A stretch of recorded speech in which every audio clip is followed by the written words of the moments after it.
Podcast ITEPOL. Saludos, soy Caco de ITEPOL y hoy en nuestra sección de podcast contamos con Ernesto Pérez Vera, un gran apasionado de los enfrentamientos armados, actualmente policía jubilado, escritor de varios libros, conferenciante, tiene su propio blog y sobre todo mucha experiencia en materia de tiro. Con Ernesto vamos a tratar factores de estrés de supervivencia, enfrentamientos armados, uso de la fuerza legal y otros temas interesantes. Pero como siempre, antes de iniciar, os queremos pedir un pequeño favor que os costará unos pocos segundos, pero para nosotros es de gran ayuda. Es comentar el audio, tanto en iVoox o iTunes, así como compartirlo en redes sociales, ya que nos ayudará a tener una mayor visibilidad y llegar a más personas interesadas. Y ahora sí, damos paso a la entrevista. Bienvenido al podcast, Ernesto. ¿Qué tal estás? Hola, buenas tardes, Carlos. Pues muy bien, contento de que me hayáis llamado para tenerme en vuestro podcast. Nada, la verdad que muchas gracias por tu tiempo, Ernesto. Sabemos que vas liado. Y hoy tenemos con nosotros a don Ernesto Pérez Vera, que yo creo que no necesita presentación en el mundo policial. Pero pues si hay algún despistado, Ernesto, una breve presentación para que te conozcan nuestros oyentes. Pues yo soy un policía, desafortunadamente, retirado antes de tiempo, por secuelas, como no es que me guste decirlo, pero es que es así, por las secuelas derivadas de lo que está calificado judicialmente como un homicidio en grado de tentativa. Y me suelen calificar como especialista, como instructor de tiro, como un gurú, incluso, palabra que no me gusta, sobre estos temas, el enfrentamiento armado, la balística, la función policial en general, pero yo lo que realmente soy es un ardoroso apasionado de todo esto. Y cuando me relacionan mi nombre con el tema del tiro y el armamento de la mano de la policía, a veces, según como lo digan, hasta me provoca cierto picor, porque no es mi fuerte ni mucho menos el tema del tiro, el armamento y la balística. Mi fuerte era, cuando yo era policía en activo, era coger malos, coger delincuentes, coger narcotraficantes en el campo de Gibraltar, concretamente en la línea de la Concepción, coger coches robados, coger, detener contrabandistas, incautar tabaco y meterle mano a todo tipo de crimen que ante mí y mi gente, los que yo tenía en mi unidad, pues se pusiesen. Entonces, cuando me presentan como policía especializado en todo esto, no me gusta. Soy un ardoroso de todo esto. Si profesionalmente estaba especializado en algo, era lo que demuestran los datos judiciales. La detención de delincuentes de todo tipo y pelaje criminal. La verdad, ese soy yo, Carlos. Esa es una muy buena presentación de todo policía en sus funciones. Y la verdad es que como tienes el blog tuyo y se te ha conocido tanto, sobre todo de las pruebas de gestión balística, te tengo que hacer una pregunta, sí o sí. ¿Cuántos cartuchos has disparado en tu vida? Bueno, esa pregunta yo creo que no tiene respuesta. Yo no tengo una respuesta. Podría decirte que muchos miles, porque ha habido años. Ahora ya no, cuidado. Yo estoy retirado desde el año 2013 y ahora tiro poco. Pero mientras estuve en activo, tanto en la policía como anteriormente cuando era escolta privado, y tenía la licencia tipo T, luego llamado, o actualmente llamado tipo F, fíjate tú si soy antiguo, que yo tuve la licencia tipo T, hoy llamada tipo F, hubo épocas en las que tiraba miles y miles al año. Y no porque compitiese, empecé compitiendo cuando era un niño con 14 años, competía en aire comprimido, que era lo que podía competir, pero luego llegó un momento en el que todo eso me aburría, ya empezaba el recorrido de tiro, el tiro dinámico, el recorrido, lo que hoy el IPSC, que hoy es más conocido como IPCC, que hubo una época en que en España se le llamaba tiro práctico, así directamente, practical shooting, tiro práctico. Y ya en los 80 yo ya practicaba esto, pero no a nivel de competición, lo practicaba a nivel divertimento, pero siempre había una parte de mi cerebro, aunque yo era menor y a punto ya casi de irme con 17 años al ejército, que pensaba en todo esto que estoy haciendo aquí a nivel práctico, tiro práctico, dinámico, tan divertido, ¿qué utilidad tendrá en la vida real? Y me decían que mucha, que toda, que total. Y así me fui al ejército. Y me fui al ejército con 17 añitos, donde volví a pegar muchos miles de tiros porque tuve la buena, tuve la suerte o la suerte me buscó, yo busqué la suerte, porque estuve en las patrullas de tiro de mi batallón y en un regimiento de infantería. Y entonces, pues, la patrulla de tiro, pues, tirábamos cientos de cartuchos diariamente, concretamente con el 7.62 por 51, con el FEDME modelo C de la época. Así que tiré muchísimos tiros en los 80 y en los 90, y en el actual siglo, siendo ya policía, pues también tiré muchos, pero para serte sincero, quizá no tiré tanto como como antes de ser policía, cuando era escolta privado. Aparte de los tiros que reglamentariamente tenía que, o sea, que sí de tiro que reglamentariamente tenía que hacer anualmente, yo a nivel particular es que resulta que yo tenía la misma pistola con licencia tipo F que tenía para mi servicio como escolta privado. Ahí es nada, una Sig Sauer P228. Entonces, pues yo practicaba con mi Sig Sauer P228, hacía miles de tiros al año, aunque luego tuviese que hacer solo una decena de disparos a cada trimestre, creo que era, a nivel de tiro oficial como miembro de seguridad privada en servicio de escolta. Pero a lo que me iba, me has preguntado ¿cuántos tiros has pegado? Seguro que muchos miles, pero no podría ponerle una cifra. Desde luego, no tantos como una vez estuve hablando con mi amigo Eduardo de Cobo y me dijo, este año voy a terminar con 25.000. No, yo 25.000 al año no tiraba, porque yo los tenía que pagar. A Eduardo se los pagan. Pues por eso Eduardo es, como me gusta decir, el Messi de las pistolas. Ahí queda dicho. Vale, ahora vamos a entrar ya en materia, un tema que nos gusta a ambos, que es los factores de estrés de combate, que además tuvimos la suerte de estar juntos. Tengo por aquí cerca la foto con Dave Grossman, hace unos añitos en Madrid. Palabras mayores, Dave Grossman, palabras mayores. Además, tuvimos la suerte de estar en el previo con él, como bien sabes, y adquirir muchos conocimientos. ¿Qué serían los factores de estrés de combate? ¿Cuáles serían los que más siempre salen en una intervención, por ejemplo, en enfrentamientos armados? Mira, has mencionado a un grande entre los grandes, posiblemente el más grande contemporáneamente. A ver, para hablar sobre estos temas. Mira qué cosa, yo leía a Dave Grossman en los 90 sin saber quién era Dave Grossman. Verás, yo tenía, en los años 90 yo tenía una relación con una chica española que vivía y trabajaba en Estados Unidos y con alguna regularidad yo viajaba allí. Y yo le dije a ella, por favor, consígueme bibliografía respecto a los enfrentamientos armados. Y ella, a través de una persona, no hay que entrar en detalle, me consiguió cosas de un tal Grossman y Bruce Shield. Y yo no hablaba inglés, entonces ella me lo traducía todo. Me costaba trabajo comprender muchas de las cosas que muchos años después, cuando ya estuvieron traducidas al español, dije, caramba, todo lo que me traducía esta muchacha lo entendía bien, aunque me sonaba a chino. Y era todo relacionado, como tú bien dices, el estrés de combate. Que a mí personalmente, y ya te voy a dar yo mi respuesta, voy a hablar de mí y dejamos al bueno de Dave al margen, aunque lo mencionaré seguramente porque es una de las personas que siempre sale a colación en mis entrevistas, en mis conferencias y demás. A mí me gusta más que estrés de combate llamarle estrés de supervivencia. Estrés de supervivencia. En el estrés de supervivencia, siempre que doy una clase o una conferencia o que escribo, tengo en cuenta diversos factores, como el factor evolutivo dentro de la especie animal que somos, los factores fisiológicos que dentro de nosotros se suscitan cuando un estímulo ante nosotros nos genera miedo o nuestro cerebro interpreta que está ante una situación de miedo. Pero hay que tener en cuenta también los efectos los aspectos psicológicos y emocionales que todo lo que te estoy contando genera.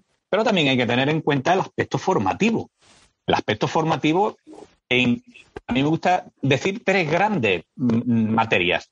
La materia jurídica, la materia técnica y la materia táctica. Jurídica, ¿por qué?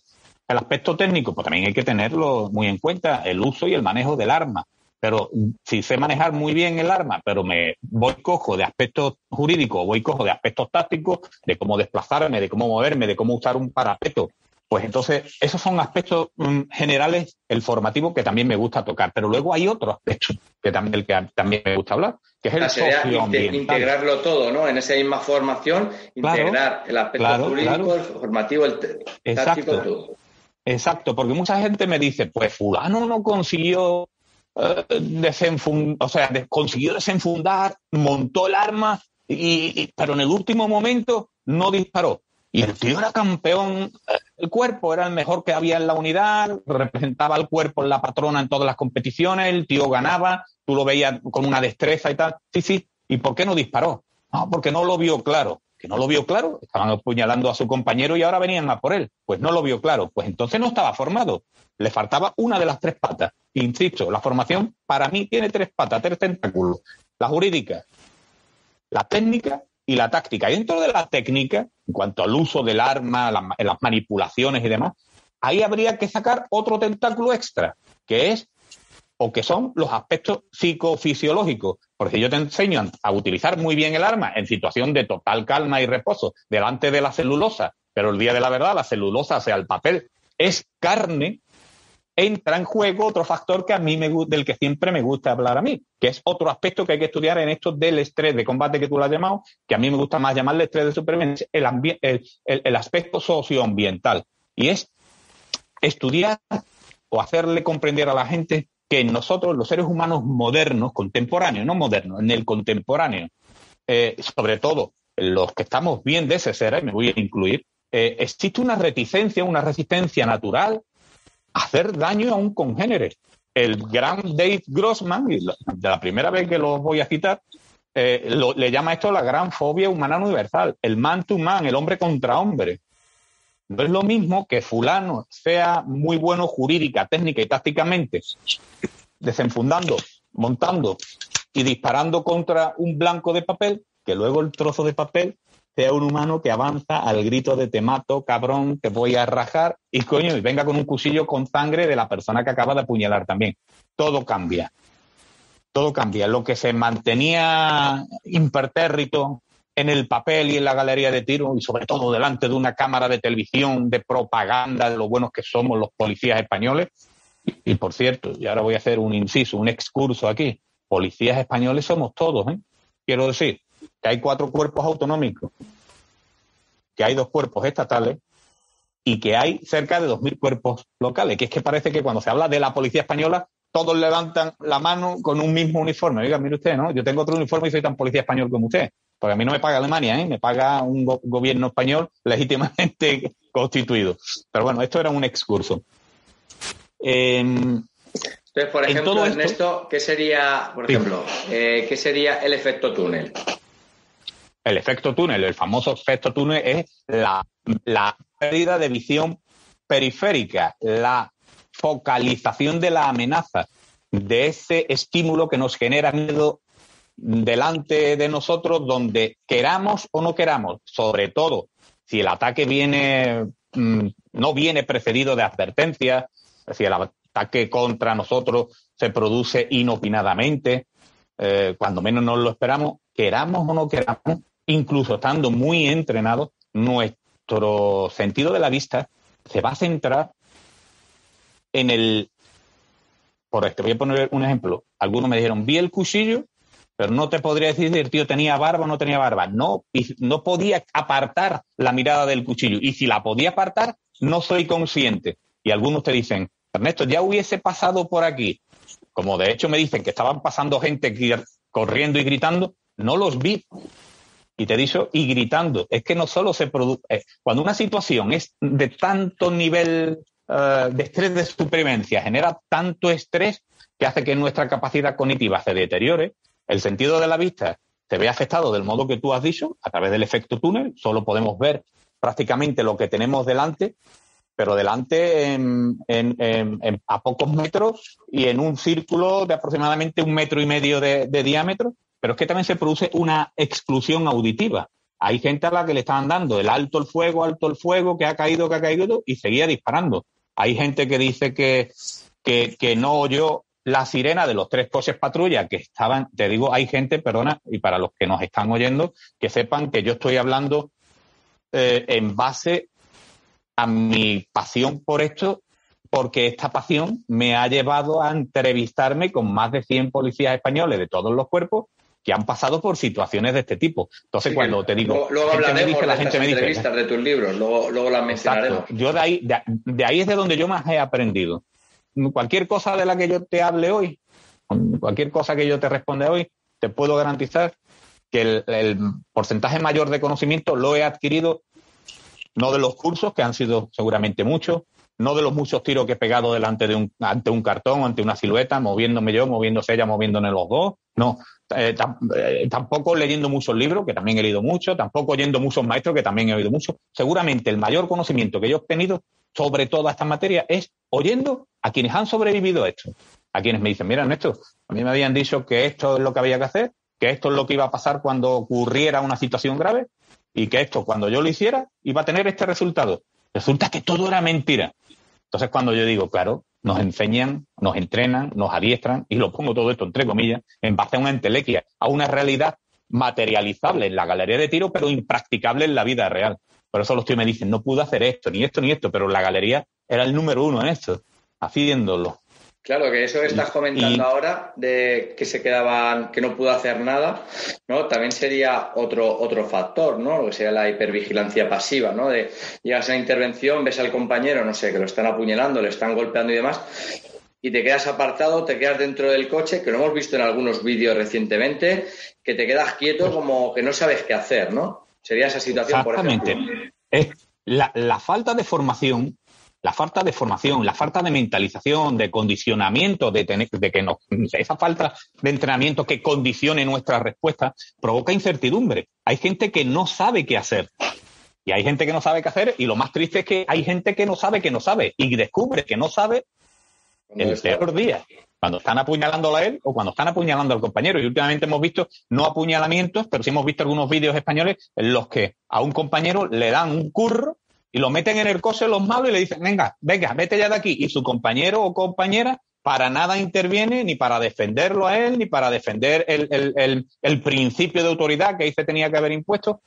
Se crea incertidumbre. El desconocimiento, la ignorancia, crea incertidumbre. Y muchas veces esa incertidumbre, cuando uno tiene, a lo mejor tiene arrestos, o cuando tiene gónadas, ya sean en formato testículo o en formato ovario, pues hace que esa falta de desconocimiento sea suplida por el instinto. Y el instinto, cuando se impone, suele ganarle la partida a lo aprendido. Es un tema que me apasiona, pero aunque me apasione y me encanta hablar de ello, seguramente lo mejor que podríamos o que podrían hacer todos nuestros oyentes ahora mismo es leer a Dave Grossman. Exacto, exactamente, el libro sobre el combate, sobre el combate. Que luego lo que has comentado antes, cara a cara uno con otro, cuando tu vida está en peligro y no disparas, ese sería más el otro libro que tiene. Matar, creo que se llama el otro, ¿no? El de matar. Exacto, el de Killing, el de matar. ¿Vale? Todos estos factores que estás comentando, Ernesto, ¿sabes si se enseñan en las academias? Bueno, en algunas academias me consta que en los últimos años de soslayo se habla de esto, pero lamentablemente de soslayo, no es una asignatura. A la gente se le sueltan 4 palabras técnicos, como quizá algunos de los que yo he empleado ahora mismo, pero no se incide. Desde mi punto de vista, esto debería de ser, si no una asignatura, sí un tema amplio dentro de la asignatura de intervención policial. No solo en tiro policial, sino porque todo no es intervención armada.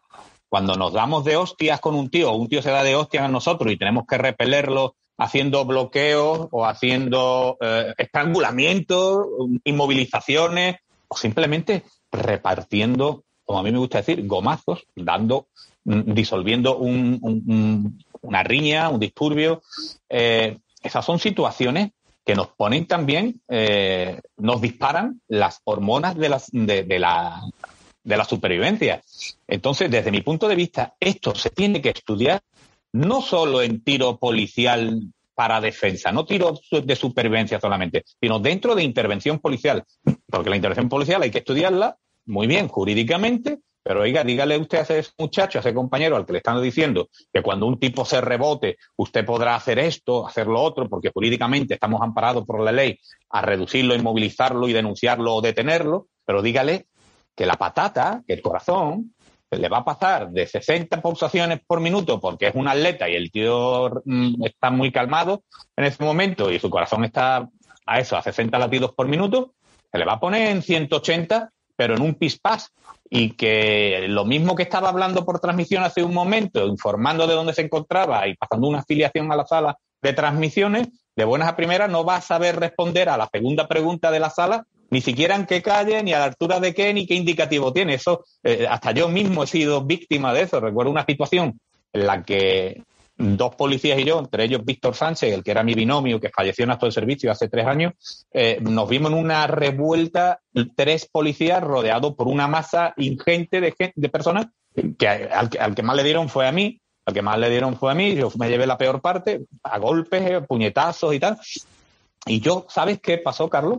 Había pedido tantas veces, unas cuantas veces había pedido apoyo por transmisiones, siempre desde la calle tal, no voy a mencionarla, que era una calle muy conflictiva de la línea, que aquel día yo no estaba en la calle tal, sino en una totalmente opuesta, porque estaba en el centro de la ciudad, una calle tranquila, plácida, pero donde se lió la de Dios es Cristo, y cojo yo, ni corto ni perezoso, tiro de transmisiones y digo, aquí Eco 100 para toda la malla, apoyo en en calle tal.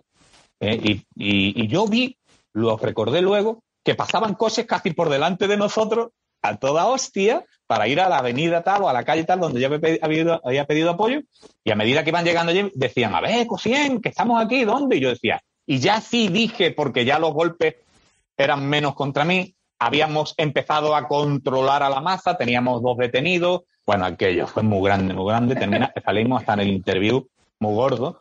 Entonces, cuando yo pasé de estar en una situación de máximo estrés, en la que estaba actuando de modo ya no cognitivo, sino emocional, y era el sistema nervioso simpático el que estaba trabajando. Pero yo, de buenas a primeras, un minuto después, el que está trabajando es el sistema nervioso parasimpático, el que me va devolviendo a la calma, y empiezo a tener cierto control cognitivo de lo que sé, de lo que estoy haciendo, de lo que está pasando. Digo, pues estoy en la calle tal. Me dijeron, pero si usted ha dicho, y yo, que no. Allá llegó el 7º de caballería. O sea, y ahí no me estaban matando, me estaban dando puñetazos, me habían quitado mi defensa, me estaban intentando golpear con mi defensa y tuve que sacar la extensible. Y tuve que golpear con la extensible. O sea, no era una situación de vida o muerte, era una situación de joder la que nos están dando aquí. Y fíjate la que lié yo. Y te aseguro que por aquel entonces tenía amplia experiencia en situaciones de este tipo, de órdenes y desórdenes públicos. Por eso que normalmente se dice, ¿no?, que al final sale lo que has entrenado, y tú, como has dicho, habías pasado tantas veces que estabas en esa calle que te salió esa calle cuando no estabas. Por eso... Efectivamente, luego muchos... Yo lo negué. ¿Cómo voy a decir que estaba? Lo voy a decir ¿Cómo voy a decir que estaba en Virgen de la Palma si estoy en prolongación de calle Gibraltar? Que no, que tú has dicho Virgen de la Palma, que no. Hasta que ya eran tantos... Esto ha dicho Virgen de la Palma. Claro, es que yo en Virgen de la Palma, yo y casi todos nosotros, si habíamos alguna vez pedido apoyo, había sido siempre allí o en la calle de al lado, ¿me entiendes? Entonces, ¿qué salió? Pues aquello que más había practicado. Esto me da para darte más respuestas, ¿eh? Solo podemos hacer aquello que sabemos hacer. Me encanta hablar de eso. No, pero sí. Hablar de eso. Además, cuando estamos patrullando tranquilamente y de repente sale un servicio que es, no sé, que es más emocionante de lo normal, ¿no? Una agresión, una persona que han visto armada y tal, y te pasan la calle con el domicilio, el número y tal, y cuando llegas allí puedes decir, ¿qué número era? ¿Qué puerta era? Porque no estamos acostumbrados. En ese momento no asimilamos toda la información. Por eso, también, todo esto que estamos hablando hasta ahora, dejando la parte teórica, Ernesto, ¿crees que habría alguna forma de transmitirlo en la práctica? Pues mira, el que tiene que transmitirlo es el docente, el instructor, sea el profesor en la academia, sea el instructor luego en las unidades. Y lo primero que tiene que tener, desde mi punto de vista, un instructor es experiencia real. Y ojo, no estoy hablando de experiencia real pegando tiros, porque por suerte o por desgracia, más bien por buena suerte, todos los policías españoles no estamos todos los días pegándole tiro a las personas. Pero oye, si usted me va a enseñar a mí a cómo moverme en una situación, vamos a ver, me voy a ir a ejemplo, a mí me han dado clases, tanto en cursos policiales como dentro de la academia, policías y no policías que en la vida habían hecho ni un arresto, o sea, ni una detención. Que en la vida, claro, el que no era policía, ¿cómo va a hacer detenciones? Que en la vida habían hecho cacheos. Y me han dado clases incluso profesores civiles que se dedicaban al tiro deportivo de precisión. Me estaban diciendo que con calma, que con tranquilidad. ¿Qué quiero decirte con esto? Que lo primero que tiene que tener el transmisor de conocimiento es conocimientos basados en la experiencia. Tiene que tener calle. Ojo, no estoy diciendo que sea un guayater que haya tenido 200 enfrentamientos, que haya matado a 30, no estoy diciendo eso. Pero el instructor de tiro, el instructor de defensa personal policial o el instructor de intervención policial debe tener experiencia real en la calle.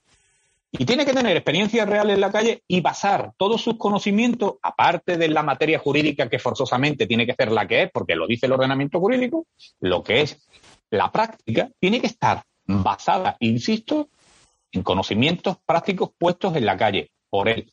Lo que no puede ser es que me dé clase de cómo cachear y cómo derribar a un tío, un campeón de Aikido, que será muy bueno, pero que no es policía. Y sí, a usted le pagarán 100 euros por la hora lectiva, pero usted me está diciendo que choca al tío contra el suelo aquí en el tatami, pero oiga, es que yo esto tengo que hacerlo en la puerta de una discoteca y como haga esto con el tío, lo mato. Y lo voy a matar, o lo dejo más lisiado que si le hubiese dado 6 gomazos naturales, corrientes y molientes, como podría dar cualquiera con 0 formación. O sea, el instructor, ¿que cómo se puede transmitir todo esto? Pues primero, teniendo el instructor verdadera formación basada en la calle. Segundo, creyendo el instructor en lo que está transmitiendo. Porque si el instructor no cree en lo que está transmitiendo, no va a transmitir. Y entiéndase, si yo no creo en lo que vendo, poco voy a convencerte a ti. Y la tercera pata, el tercer tentáculo de esto. El que está siendo instruido tiene que querer ser instruido. Mira, a mí me gusta decirlo de este modo simpaticote. Ya baje del cielo el padre del derecho romano, que es Justiniano, y ya baje del cielo Guayater, que era un famoso agente de la ley y pistolero. Si el que se va a instruir ni quiere saber cuándo puede disparar contra alguien porque se lo diga Justiniano, ni quiere saber cómo disparar porque se lo diga el as de los tiros, que es Guayater, de nada va a servir. De nada sirve, mira, otro ejemplo fácil, de nada sirve que me pongas al mejor profesor de trigonometría para que me dé una clase hoy de trigonometría, porque yo no me acuerdo ahora mismo de hacer ni una raíz cuadrada con decimales. Entonces difícilmente voy a poder, vamos, que te traigo un catedrático. No, mire usted, yo no quiero aprender, y no quiero aprender porque ni me interesa, ni tampoco tengo los conocimientos previos para poder aprender el nivel que usted me está enseñando. Por tanto, el que enseña tiene que saber transmitir y el que recibe la información tiene que querer ser entrenado. Yo he ofrecido formación gratuita al nivel al que llega la calidad de mi formación y me han dicho, no, ¿yo para qué quiero? ¿Cómo que para qué quiere? Pues no me has dicho, no te estás quejando de que tu instructor de tiro dices tú que es un manta, y ciertamente lo es porque lo conozco, no porque tú me lo digas, porque como tú sabes poco, lo que tú me digas no me vale. Es que es verdad, sé que tu instructor es un manta, vente conmigo, yo pongo los cartuchos. No, ¿yo para qué? Entonces, si el que se tiene que instruir no quiere ser instruido, ya tenga el mejor instructor del mundo, con los mayores conocimientos y por muy versado que esté en las realidades de la calle, no vale para nada. Sí, exacto. Pero el primer punto lo voy a recalcar. El instructor tiene que tener experiencia de verdad, no haber solo detenido en el tatami y diciendo, venga, otro. No. Usted ha tenido que estar remolcado una vez por los suelos y con la papa 160, sabiendo que en cualquier momento la patada que le han lanzado y que ha esquivado, que la siguiente puede que no la esquive y le parta los dientes, o una costilla, como nos ha pasado a algunos. Exacto, que ese conocimiento que quiera transmitir, sobre todo que sea empírico. ¿Vale? Y hablando de... Basado en la experiencia. Lo que hablabas de, pues eso, que te ofreces a dar formación y demás, y la gente no quiere, también se podría hablar de la falta de dejadez, ¿no? Y eso lo ves mucho cuando vas a las prácticas del tiro, que lo único que se quiere es, venga, rápidamente los 25 cartuchos y vámonos a almorzar. Que para eso hemos venido. Cubrir expediente. A esto se le llama cubrir expediente. Venga, señores, empezamos, venga, oye, mira, de esto he sido yo testigo. Oye, mira, instructor, que he hablado con el jefe, con fulano, Y, oye, que yo me quiero ir. Y le ha dicho, bueno, firma aquí como que has tirado, dame los cartuchos que te di antes, toma fulanito para ti, ya tiene 25 más. Si la propia administración, a través de nuestros propios instructores, permite eso, que jefes autoricen a fulano que no tire, pero que firmen el libro de registro como que ha estado y que ha tirado, si seguimos viendo esto del tiro policial, de la instrucción en el manejo de armas, si seguimos viéndolo como un coñazo, como una María en el sentido académico, ¿no? Como, esta es la asignatura, la que... Esto es como el recreo, lo aprueba todo el mundo. Si seguimos siendo así, mal vamos. Y hay instructores que lo fomentan esto. Instructores agoreros que dicen, bueno, os voy a enseñar esto, pero que no se os ocurra luego hacerlo, porque si no se os cae el pelo. No. Si de entrada el que te tiene que enseñar no sabe, o te quiere enseñar mal, o te enseña en base a titulares de prensa, o en base a leyendas urbanas, o en base a falsos mitos, de mitos que no quiere que le sean desmitificados, porque entonces se le cae el castillo. Tendría que empezar a hacer de nuevo. Tendría que reconocer que no sabe y que lo que lleva enseñando años no vale. Eso no lo quiere reconocer nadie. Nadie quiere tirar para atrás y decir, no, mira, que a partir de ahora esta es la verdad y lo que llevamos 20 años haciendo era incorrecto. Porque alguien podría levantar la mano y decir, si era incorrecto, entonces a fulanito las cusilladas que le dieron y por eso no está aquí y por eso está muerto, pues porque lo enseñamos incorrectamente, nadie te lo va a reconocer esto. Por eso está costando tanto evolucionar en esto dentro de las instituciones. ¿Sabes cuáles son las instituciones que, a mi modo de ver y por mi experiencia empírica, por la experiencia real, han evolucionado más? Los cuerpos locales. Los cuerpos locales donde más y mejor se ha avanzado en todo esto. Es más fácil convencer el instructor al jefe de una plantilla media de 100, de 200 policías, por ponerte un ejemplo, que no un instructor de un cuerpo que es uno más en 300 en un cuerpo donde hay miles y donde el jefe está en otra ciudad, posiblemente en otra provincia, posiblemente en otra comunidad y posiblemente para acceder a él tengas que hacer 6 instancias que te las echen para atrás. Sin embargo, los policías locales solemos tenerlo más fáciles en municipios normalmente que no sean muy grandes, porque tanto el jefe como el jefe de instructores o el que lleva temas de tiro y armamento administrativamente, como el propio jefe del cuerpo, suelen estar, como suelo decir, incluso el político en el despacho de arriba de donde estoy yo practicando con mi gente. Y es en los cuerpos locales donde la evolución más se ha notado. Pues a colación de lo que hablabas antes, Ernesto, cuando has dicho que por suerte no somos una sociedad donde hay mucho uso de armas de fuego, y con tus conocimientos... No, perdona, Carlos, no he dicho eso. He dicho que no vivimos en una sociedad donde todos los días estemos disparando contra personas, pero uso de armas de fuego se hace mucho, casi diariamente. Yo diría que cada vez que un policía desenfunda su arma y dice alto policía, desde ese momento para mí, ya es un uso. Y jurídicamente así es un uso del arma, combinativo, intimidatorio o combinatorio, pero es un uso de arma. Otra cosa es que la haya disparado o no, pero desde el momento que tú desenfundas, montes o no montes para intimidar, que de eso si quieres hablamos luego, pero desde el momento que tú desenfundas y combinas a alguien, estás haciendo un uso del arma. La cosa es que la dispares o no. O sea que no disparamos todos los días, por suerte, pero sí hay mucho uso de armas. Sí, a eso me refería, porque quería mencionar a la estadística que llevamos en Interpol, en EPI, que hemos visto en los últimos años que ha habido una evolución en el uso de armas de fuego, ¿vale? Entonces, ¿tú a tu conocimiento crees que hay intervenciones complicadas en España? Por supuestísimo. Las intervenciones más complicadas, además, ¿sabes cuáles suelen ser? Las que empiezan siendo nimias, insignificantes. La diligencia básica policial es la identificación. El hola, esto me la has oído 1000 veces. El hola, buenas noches, déjeme su documentación, por favor. Y de ahí pasa a pegarle 2 tiros a un tío o a no pegárselo, pero sí a tener la necesidad o que te los pegue los tiros, el a ti o los navajazos o el martillazo. Pues claro que sí. Precisamente las intervenciones más complicadas suelen venir de la mano de intervenciones nimias, insignificantes. Mira, tenía el año pasado, este año no, una pequeña estadística particular que no la tengo a mano, pero te puedo decir que son muchos casos en los que llamadas de biogen, de violencia de género, llamadas de malos tratos en el ámbito familiar, llamadas de violencia doméstica, acaban con tiros y con gente herida o muerta por los tiros de los policías o policías heridos o muertos a causa de navajazos o disparos. Infinidad. Y hay servicio más sencillo que ir a un biogen. Bueno, yo ya llevo ciertamente, tengo que recordar que desde 2013 estoy jubilado. Es cierto que yo no he vuelto a ponerme un uniforme, no te iba a decir ni hacer detenciones, no es cierto, porque como ciudadano particular, incluso estando jubilado, he realizado varias detenciones en base al 490 de la Ley de Enjuiciamiento Criminal, como ciudadano particular. Pero como policía, es cierto que no hago servicios como antes, pero las llamadas de violencia de género o de riñas familiares están al orden del día. No hay una sola sala operativa de transmisiones policiales que en una semana no tenga varias llamadas de esas. Bueno, pues muchas acaban con, si no disparos, hiriendo o matando al malo, sí con policías heridos, o al menos con ese uso combinatorio que te he dicho de desenfundar, encañonar al tío y decirle, amigo, o lo sueltas eso o abro fuego.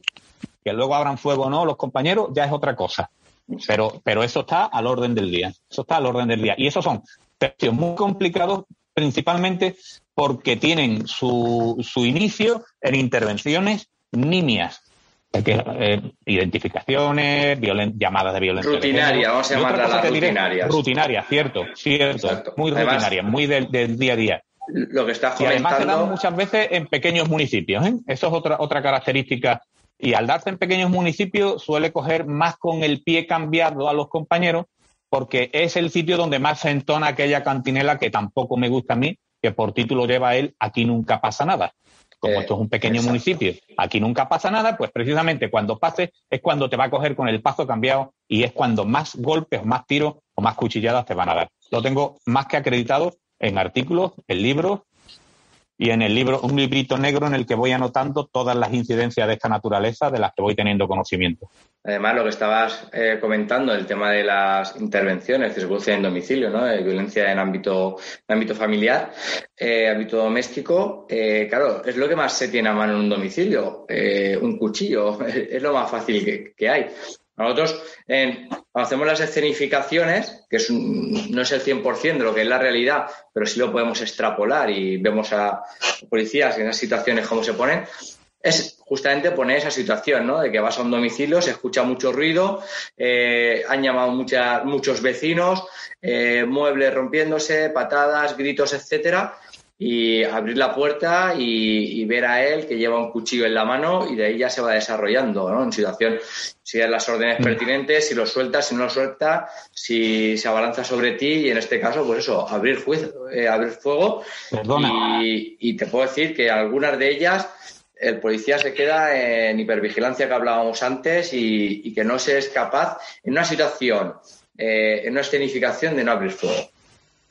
Mira, decías, así es, totalmente. Mira, me das pie a que te hable de otra cosa.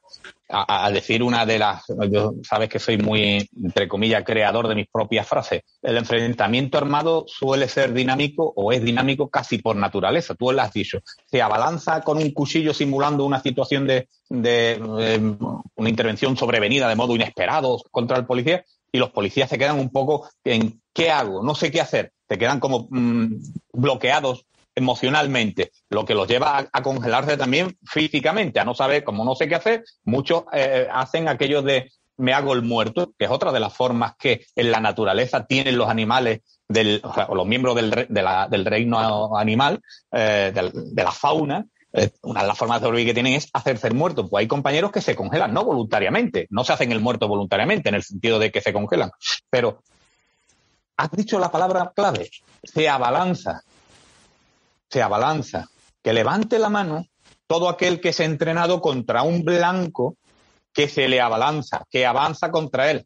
La inmensa mayoría de nuestros tiradores, de nuestros policías, mejor dicho, están formados en base a lo que antes decía yo, una entelequia, una irrealidad plasmable en la vida real, por muy bien que salga en la vida irreal de la galería de tiro, sobre todo si hay una cámara de televisión delante para vendernos como mágicos, como grandes tiradores.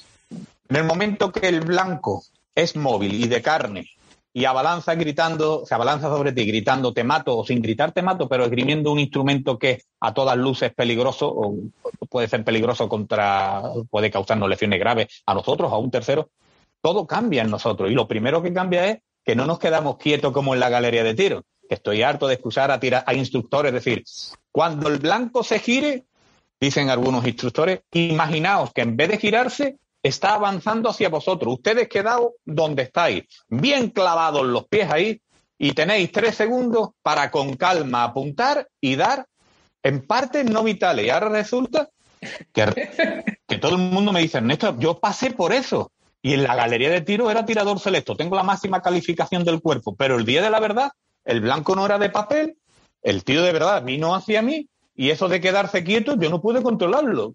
Y no sé por qué, pero eché a correr, primero hacia atrás, y luego me fui yendo como pude, y como pude tiré, y fallé unos disparos, y otros no los fallé. Incluso los que no fallé creía que los estaba fallando porque aunque le estaba dando al tío, al agresor, no estaban provocando el fuera de combate que me habían dicho que un solo tiro paraba. Sobre todo si dadas las piernas. Resulta que sí, que le di en las piernas, pero porque dio 15, porque nunca tuvo un blanco de papel con piernas. Me dicen que tiene una parte no vital, que es la pierna, y ese día le di en las piernas, no sé por qué, pero desde luego nunca había entrenado a tirar en piernas, porque me puntuaban por meterlas en el 10. Si hubiese tirado unas piernas inexistentes, no sería tirador selecto, me dicen algunos. Y es lo que te decía, en el papel todo se mantiene, en la vida real todo cambia. Lo que has comentado antes de que otro factor es hacerse el muerto, ¿no? Hace poquito, bueno, la semana pasada en La Sexta, en Equipo de Investigación, hicieron el reportaje de Igor el Ruso, que en Andorra, en un municipio de Teruel, mató a 2 policías. Pues en ese reportaje sale... 2 guardias civiles. Sí, 2 guardias civiles que fallecieron. Pues en ese reportaje sale hablando policía italiano que sobrevivió, murió el compañero. No sé si lo habrás visto el reportaje. Sí, lo he visto. Y él dice que sobrevivió porque se hizo el muerto. Y el relato que dijo me llamó mucho la atención, de aquí lo recomendamos. Si no quieren ver el reportaje entero, la entrevista que le hacen a ese policía italiano, vaya jubilado, que se ven las lesiones de los disparos que le metieron, y él dice que sobrevivió porque se hizo el muerto. No hay que irse tan lejos. En un capítulo de La Línea de Fuego, mi primer libro sobre esta materia, hay un compañero que sobrevive a un enfrentamiento porque se hizo el muerto. Y fue tú habrás leído el libro, no recuerdo ya el capítulo, puede ser el capítulo 13, si no recuerdo mal. Era un escolta que recibió un tiro a bocajarro en la cabeza con una escopeta del calibre 12 y lo recibió de manos de un terrorista de ETA. Correcto. Y se hizo el muerto. Dice, yo era consciente de que el tío seguía ahí, yo me estaba desangrando, pero dije, si me vuelvo a girar, ahora que estoy sangrando, el tío se cree que estoy muerto, y de hecho lo que yo hice fue que si me llego a girar me hubiese metido otro taponazo, porque yo veía sus pies ahí. O sea, el tío seguía allí viendo si yo me movía o no me movía. Evidentemente este compañero sobrevivió y si no hubiese podido entrevistarlo. Sufrió gravísimas secuelas, obviamente. Todavía tiene perdigones dentro de la bóveda craneal, por decirlo así. Uno de ellos, varios trozos de plomo, los tiene en el nervio óptico de uno de sus ojos. Perdió la visión completa de un ojo. Y tiene secuelas físicas en el rostro. Complicado, la verdad. ¿Crees, Ernesto, a tu juicio, que estamos aquí los policías de España preparados para este tipo de situaciones? No, de modo general no. Mira, de modo general no, porque incluso, y voy a repetirme, aquellos que están muy entrenados para superar los ejercicios de tiro de sus plantillas, luego algunos te dicen, oye, Ernesto, en la galería soy una máquina, pero llegó el día de la verdad y no fui capaz de disparar. Y sabía que jurídicamente podía. ¿Qué es lo que hizo que yo no disparara? Pues que seguramente, y esto que voy a decir va a sonar, y tiene que ser así, tiene que sonar algo eso, pero nos entrenan, nos doman la voluntad de asumir una muerte si disparamos contra alguien. No, nos meten miedo. Nos meten miedo al hecho de desenfundar. Más aún al hecho de disparar, nos meten y que se salve el que pueda. La inmensa mayoría de instructores, de jefes, de compañeros, sabemos todos los que sabemos la verdad. Si otros se quieren agarrar a ese flotador que se llama mentira, allá ellos. Pero la verdad es que nos meten mucho miedo desde el día cero de ingresar en la comunidad policial, que nos mete mucho miedo con el te van a condenar si desenfundas. Si disparas, no solo te van a condenar, es que te condenan además a no sé cuántos años de cárcel. Si eres o matas, entonces ya vas al patíbulo, te van a ahorcar. Y eso pues nos crea un condicionamiento, el condicionamiento a no disparar. Por eso la inmensa mayoría de nosotros no estamos preparados y que se salve el pueda, y que se salve el que pueda de esto que estoy diciendo. Pero no, me lo dicen muchos policías, de los que policías, guardias civiles, de todos los policías de todos los cuerpos de los que he entrevistado para mis libros y mis artículos. Yo no estaba preparado para esto. Es que esa es la primera respuesta que más frecuentemente me ofrecen mis entrevistados, y voy a repetir la cifra, más de 100 policías españoles que lo que vamos de siglo XXI se han visto en esta tesitura y me han dicho, yo no estaba preparado para eso. Y bueno, pero llevas 20 años en el cuerpo y eres instructor, si ya has ganado 3 veces la patrona del cuerpo. Sí, pero contra el papel. Pero es que llegó el día de la verdad y algunos te dicen la verdad, no fui capaz, no tuve arrestos para apretar el disparador. Bien, porque aun sabiendo que tenía que hacerlo, no fui capaz de asumir que podría matar y tener que dar respuestas ante un juez, o bien, no sé por qué, pero no disparé. Y muchas veces es por lo que decía antes, porque nos doman o no nos entrenan, no nos adiestran esa voluntad, no te voy a decir de matar, sino de asumir que llegado el caso podríamos disparar contra alguien, y siempre que disparamos contra alguien tenemos que asumir la posibilidad de que terminemos matando a alguien, aunque solo queramos darle un tiro en una pierna para que cese su avance potencialmente lesivo. Mira, hay un artículo de Javier Pecci de hace más de 14 o 15 años que se titulaba, creo, así. No, fue una entrevista que le hicieron y su respuesta fue magnífica. Dijo a una de las preguntas que siempre que se hace un disparo hay que asumir la potencialidad de causar una muerte. Puede que dispares disuasoriamente y el disparo acabe en la cabeza de la señora que está en la ventana. Puede que dispares a una pierna y el tío se te muera, aunque has querido darle en una pierna, porque ese es otro de los mitos. Los disparos, aparte no vitales, una pierna no es vital. Bueno, no es vital. No hace nada más que un mes, un malo a otro malo aquí en España, en un ajuste de cuenta, le ha dado 2 tiros en un gemelo a otro y lo ha matado. Exacto. Se desangró por la herida tan derramadora de sangre que le provocó en un gemelo. Oye, precisamente a la altura del gemelo, la arteria femoral no es por donde pasa por su conducto más grueso. Sin embargo, tuvo que tocarla de algún modo porque ese tío murió por 2 impactos en un gemelo. Y bueno, en fin. No, la verdad he ido es que un poco, Carlos. En relación a zonas no vitales, esa misma pregunta se hicimos a Aurora Dan en una entrevista que le hicimos. Ella es forense, y cuando le pregunté que si era una zona no vital, me dijo, esa pregunta estaría mal formulada porque cualquiera puede ser una zona no vital, y nos contó un caso muy curioso, que una mujer mayor con un corta uñas se fue un poquito, se cortó de más y la mujer se desangró y murió. Y estamos hablando de un corta uñas. O sea, que vamos, que cualquier zona... Sería una mujer que seguramente tenía problemas de circulación, lo mismo tenía un tratamiento que le licuaba más de lo normal la sangre para su tratamiento, y claro, pues un pequeño corte en esa persona pues puede ser un desangramiento. Exacto, y lo que has dicho antes, lo del tema del miedo también. Yo, por un lado, aparte de que nos conocemos este tipo de factores que estamos viendo, si luego además hace tiempo un vídeo que se hizo muy viral de un jefe que diciendo que el arma era lo único que se tenía que utilizar, que no podía estar en la mesa, eso también, claro, si eso lo ve la sociedad, lo ven policías que no son duchos en formación, pues oye, tampoco ayuda mucho.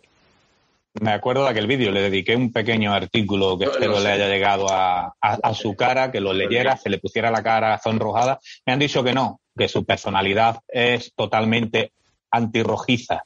O sea, no se sonrojó por todo lo que le dije en ese artículo. Pero me han dicho que sí, que le llegó a sus manos, pero que le dio igual, que sigue pensando la misma tontería.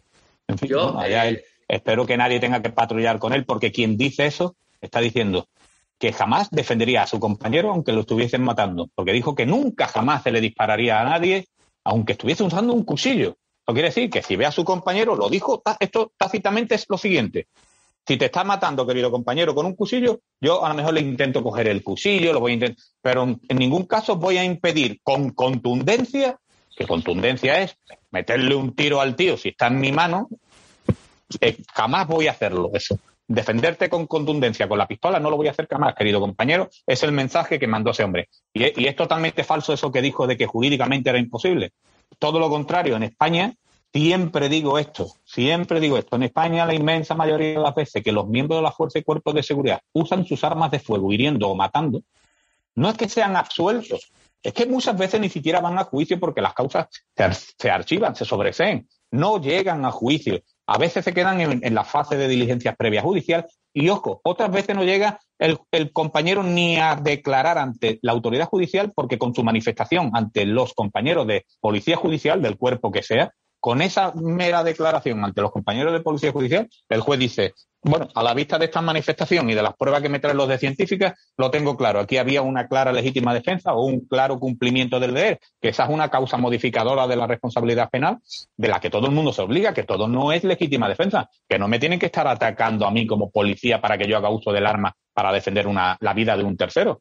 ¿Usted podría contar tantos casos? Yo, en esa materia que estás comentando, Ernesto, la verdad es que yo personalmente soy bastante crítico, ¿no? Porque, bueno, tú puedes formar más o menos materia táctica, defensa, pero escúchame, hoy en día todos tenemos a mano un compendio de derecho penal donde te viene el artículo 24, el 25, el 27, lo que es la oportunidad, la congruencia, la proporcionalidad, y si eso lo tienes claro, no te vas a tener ninguna intervención y vas a saber cuándo y cuándo no tienes que hacer uso del arma de fuego en cualquier intervención. Yo, mira, a mí me gusta, soy bastante crítico. Mira, a mí me gusta, bueno, el artículo 20, evidentemente, del Código Penal, las causas modificadoras de la responsabilidad, hay que conocerlo, no cabe duda, pero a mí me gusta ir a más. Y yo voy a más, que es a las resoluciones judiciales. Me encanta leer resoluciones judiciales, donde en las resoluciones judiciales, aunque a veces, tanto del Supremo como de tribunales superiores de justicia de las comunidades autónomas, como en audiencias provinciales, como en meros juzgados de instrucción que hacen sobrecimientos y archivos de causa, donde no siempre utilizan las tres palabras mágicas de proporcionalidad, congruencia y oportunidad. ¿Sabe cuáles son las palabras mágicas para muchas veces para su señoría en estos casos? Racionalidad y necesidad. Racionalidad, o sea, lógica, necesidad, aplicar la lógica. Si no lo hago yo, ¿lo hace él? Esa es la pregunta que muy sucintamente se hace un juez. Mira, y hablando de esto, a mí me gusta recurrir mucho, y seguramente lo habrás leído en alguno de mis libros y de mis artículos, a la definición que hace Klaus Roxin. Klaus Roxin es un doctor en Derecho Penal alemán, tiene 90 años el hombre, anda por los 89, tiene más de 20 doctorados, pero es doctor en Derecho Penal en Alemania. Y tú dirás, bueno, ¿y a mí qué me dices? Que un doctor en Derecho Penal en Alemania defina legítima defensa, que es lo que te voy a decir yo ahora. ¿Qué me dices tú a mí si estamos en España, donde nuestro ordenamiento jurídico es el que es y no es el alemán? Sí, es cierto, es el que es. Pero curiosamente en 2014 a Klaus Roxin, doctor en Derecho Penal, en 2014, de hace 4 días, el Ministerio de Justicia español lo condecoró con la Jaime Peñafort, que es la condecoración del Ministerio de Justicia, y lo condecoró, ¿sabes por qué? Por su colaboración en su ayuda al Ministerio de Justicia español, al Consejo General del Poder Judicial español, en la modificación del derecho penal español. O sea, que algo tendrá este doctor en Derecho Penal alemán cuando en España le solicitaron ayuda para modificar nuestro ordenamiento jurídico. Y cuidado, atento con las fechas, todos los que nos estén oyendo. Si lo condecoran en 2014, que a nadie se le olvide que en 2015 cambiaron 3 normas fundamentales para los policías en su aplicación diaria. Código Penal, Ley de Enjuiciamiento Criminal y hasta la Ley Orgánica de Protección de Seguridad de la Ciudadana, la Ley Orgánica 4/2015. O sea, que algo tendrá este teutón, este alemán, cuando el derecho penal español le agradece, el del Consejo General del Poder Judicial, le agradece su colaboración en la modificación de nuestro ordenamiento jurídico justo antes de que nosotros cambiemos. Y atención, mira qué definición tan clarividente sobre legítima defensa te voy a leer. Me la sé de memoria, pero prefiero leerla para no liarme. Dice este hombre, abro comillas: el defensor debe elegir de entre sus varias clases de defensa posible aquella que cause el mínimo daño al agresor, pero no por ello tiene que aceptar la posibilidad de daños a su propiedad o lesiones en su cuerpo, sino que está legitimado para emplear como medios defensivos los medios objetivamente eficaces que permitan esperar con seguridad la eliminación del peligro. Esta definición debería estar enmarcada en todas las galerías de tiro y la gente, los instructores y los alumnos, leerla, meditar sobre ella, porque el Tribunal Supremo alemán, que insisto, es el alemán, no es el español, pero algo tendremos de eso. Nuestra Constitución, dicen los expertos en derecho constitucional, que nuestra Constitución es muy parecida a la alemana. Por tanto, de ahí que nuestro derecho penal también tenga mucho parecido con el derecho penal. El Tribunal Supremo alemán emplea continuamente esta frase de legítima defensa en casos, por supuesto, juzgados en Alemania. Pero es que nuestras sentencias, en esas que yo tanto leo y de las que muchas veces escribo en artículos y en mis libros, encuentro cantidad de sentencias del Supremo y de otras autoridades judiciales españolas, de otros órganos judiciales, que si no emplean la literalidad, sí que vienen a decir lo mismo, pero con otras palabras. Sí, casi por no plagiarla. Lo que has mencionado sería la definición de la congruencia, que sería el medio empleado. Claro. Pero es que la gente siempre se va a proporcionar. Tiene que... No, mire usted, el juez, estoy harto de leer que dice su señoría cuando dicta el fallo, que en base a la necesidad y a la racionalidad, ve ajustado derecho el empleo del arma de fuego. Es más, mira, tenemos sentencias en España, muchas del Supremo, en la que vienen a decir muy sucintamente esto, que aunque el agresor todavía no haya consumado su agresión, pero la agresión, se prevea de inminente perpetración y de gravedad o de entidad suficiente como para defendernos con nuestras armas de fuego, ve ajustado el juez que esté juzgando, ve ajustado el uso del arma de fuego por parte del policía. Y luego te dice, si bien es cierto que el cuchillo todavía no se lo había clavado al policía, no cabe duda que un individuo de 1,80 m, mayor de edad, con un cuchillo, después de haber apuñalado a una persona y acercándose al policía, después de haber agotado todos los recursos, como son recordarle que está delante de un policía, exhibir el arma, hacer un disparo disuasorio, no cabe duda de que después de agotar todos estos recursos, si el policía no disparaba, él sería el siguiente en ser ensartado por el cuchillo. Así, muy sucintamente, vienen a pronunciarse un montón de resoluciones judiciales. Luego la gente me dice, pero es que el caso de fulano, el caso de mengano, que los condenaron. Sí, muy bien. Léete la sentencia, porque yo he visto, me han dicho, léete esta sentencia, Ernesto, hay que ver que condenaron a los compañeros o al compañero. Y la lees y dices tú, hombre, yo no soy jurista, pero con los ingredientes que me dan aquí, que son los hechos probados, si son hechos probados hay que darlos por buenos, ¿eh? Nos gusten más, nos gusten menos. Si son hechos probados, son los buenos. Porque y si no queremos jugar al fútbol, o sea, si queremos jugar al fútbol, tenemos que admitir que si tocamos en nuestro área la pelota con la mano va a ser penalti. Si no queremos admitir eso, vámonos al balonmano o al baloncesto. Por tanto, si en una sentencia, nos guste o no nos guste, se considera que un hecho es probado, hay que darlo por bueno. Y yo hago así, digo, hostia, en los hechos probados se demuestra esto y esto. Digo, oye, mira, compañero, lamento decirte que si yo hubiese sido el juez, seguramente hubiese hecho con estos mismos ingredientes la misma tarta que él ha hecho, que es la de la condena. Pero eso la gente no quiere entenderlo. Me encuentro con gente que no quiere, que quiere. Mira, hay gente que digo, vamos a ver, en la feria del año pasado, ¿cuántos gomazos diste? 3 o 4. ¿Y tú te denunció? Sí, uno me denunció. Y tuve que ir a dar explicaciones y no pasó nada. Bueno, pues si has dado un gomazo y te han denunciado y has tenido que dar explicaciones y luego tú has demostrado que lo diste conforme a una necesidad que tenías de disolver aquella masa y no ha pasado nada, ¿cómo quiere alma de cántaro tú? ¿Cómo quieres darle un tiro a un tío y no tener que ir a declarar? Es que ya me dicen eso los compañeros, que luego hay que ir a declarar. Joder, ¿estamos en Zimbabue? Claro, donde seguramente, pues digo Zimbabue, que me perdonen los naturales de Zimbabue, no conozco.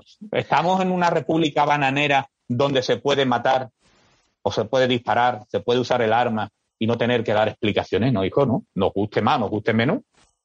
Vivimos en un estado social democrático y de derecho. Exacto. Todavía. El procedimiento judicial tiene que seguir hasta que se lleven esas causas y se demuestren si está acorde a la legalidad o no. Claro, unas veces es más fácil demostrarlo y otras veces no. Exacto, no. Eso ya son factores. Aquí no hay un VAR como en los partidos de fútbol, por desgracia. Que hablando de VAR, deberíamos de llevar quizás todos el que esté en activo, una cámara adosada a su cuerpo y ese sería nuestro VAR.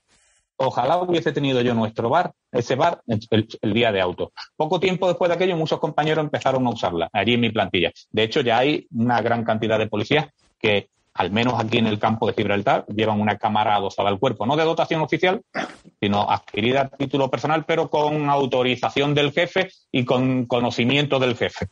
Pues nada, de aquí le trasladamos a los compañeros que escuchen la última entrevista que hicimos con David Morro, abogado experto en protección de datos.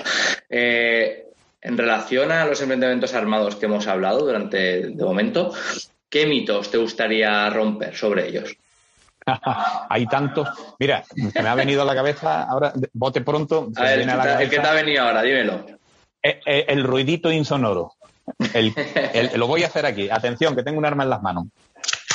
No. Y esto se supone que al más grande, al más armado, al más criminal, al que viene ya de matar, que te está amenazando de muerte, que sigue sosteniendo en sus manos el arma, que avanza diciendo que te va a matar y que todo indica que te va a matar, dice la leyenda urbana, dice el falso mito, que esto lo hace de poner su actitud.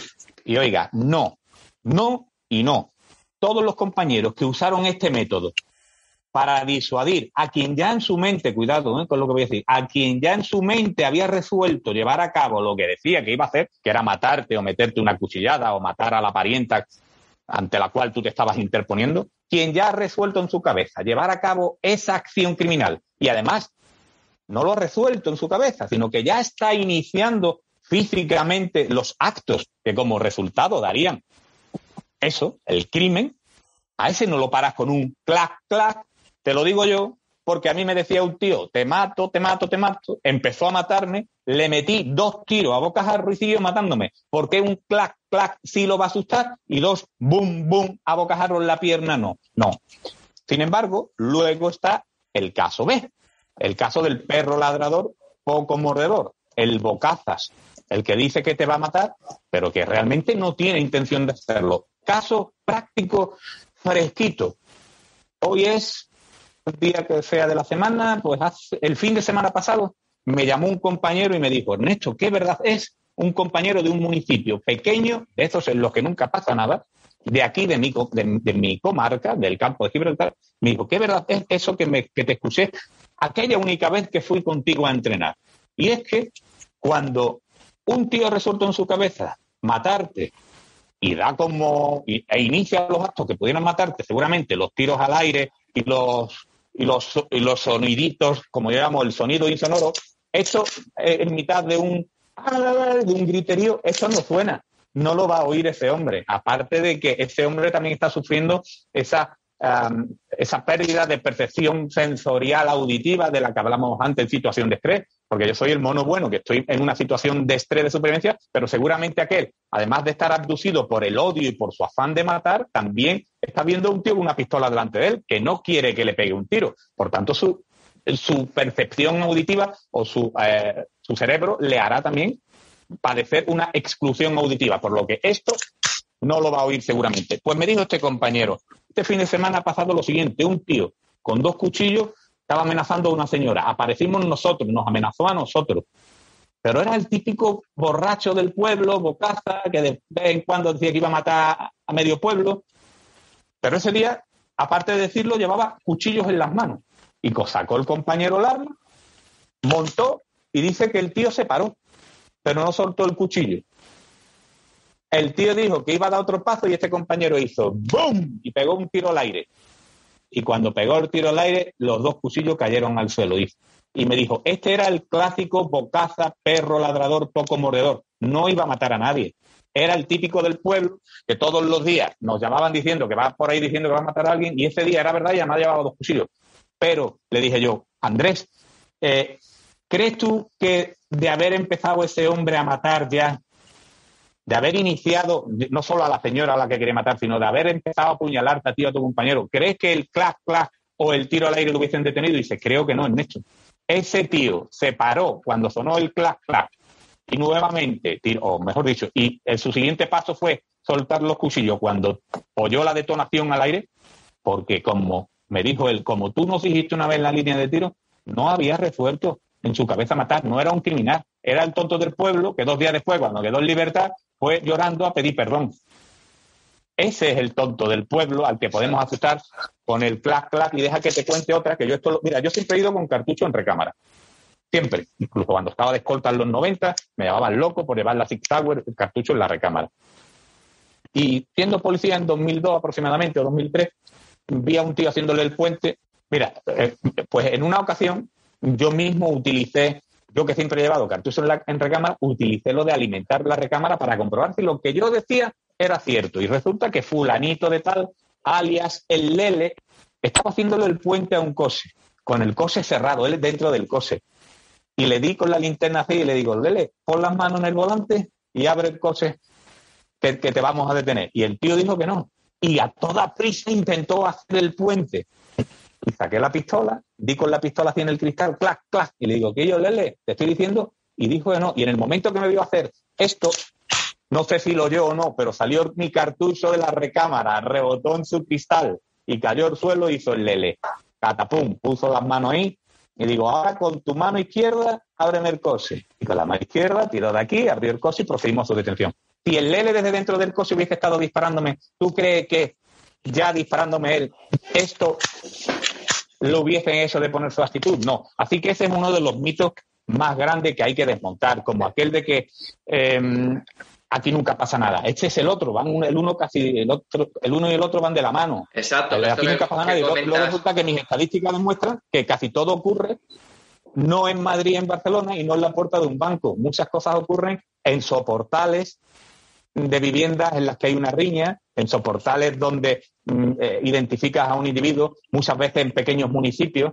Todo puede pasar en cualquier sitio. Y hay tantos mitos que habría que derrocar. Claro, que el tema de montar el arma por el ruido también lo podríamos extrapolar al tema de la defensa personal, ¿no? Cuando te dicen que las luxaciones salen. Pues sí, una luxación te saldrá con una persona que esté, vamos a decir, pasiva y que contribuya, porque con uno que esté beligerante, que es más fuerte que tú y con doble brazo, pues seguramente no salga mucho. Vale, a mí pocas veces, yo ahora mismo soy otra cosa, pero en otra época fui una persona fuerte y muy atlética. Y he visto la foto. y pocas veces me han funcionado muchas cosas que me enseñaron en cursos y también practicando judo a nivel particular. Cuando era más joven practicaba judo, no porque me gustara, nunca me han gustado los deportes de contacto, pero comprendía que era bueno practicarlo y además era una actividad deportiva más que también te fortalece. Y pocas veces me han salido. También es cierto que no soy especialista en esa disciplina. Tengo más experiencia derribando a gente, reduciendo a gente y arrestando a gente fuera del tatami que en el tatami. Fíjate tú lo que te digo. Y las cosas que aprendía en el tatami a veces sí me han salido en la vida real y unas veces ha sido, no sé, si porque yo estaba más fuerte que el tío o si porque el tío se estaba dejando, no lo sé. Pero eso se puede extrapolar perfectamente al tiro policial. Mucha gente me dice, Ernesto, si te vieras otra vez en una situación, seguro que tú con tu entrenamiento, tus conocimientos, volverías a disparar y acertarías. Pues no lo sé. Una vez tuve que hacerlo y lo hice. Esa vez me salió bien. Bueno, victoria pírrica la mía, porque él se llevó 2 tiros y solo pasó una vez por quirófano, aunque esté en prisión todavía. Pero yo tuve que pasar por 6 intervenciones quirúrgicas de columna. Y, bueno, 7 en total. 6 de columna y otra de un miembro inferior, de una pierna. Así que sí, gané la batalla, pero pírricamente. Tengo que hacerte una pregunta, sí o sí, a petición popular. Cuando compañeros que he dicho que te iba a entrevistar, de tu experiencia en pruebas balísticas, si tuvieras que coger una, ¿qué munición cogerías? Una. Claro, me voy a centrar ahora mismo en lo que se comercializa en España. Una que que se pueda comercializar, que no te van a poner ningún problema. Bueno, ese es el problema, que en según qué sitio te ponen pega. Pero a mí me encanta la Golden Saber de 124 grains más P.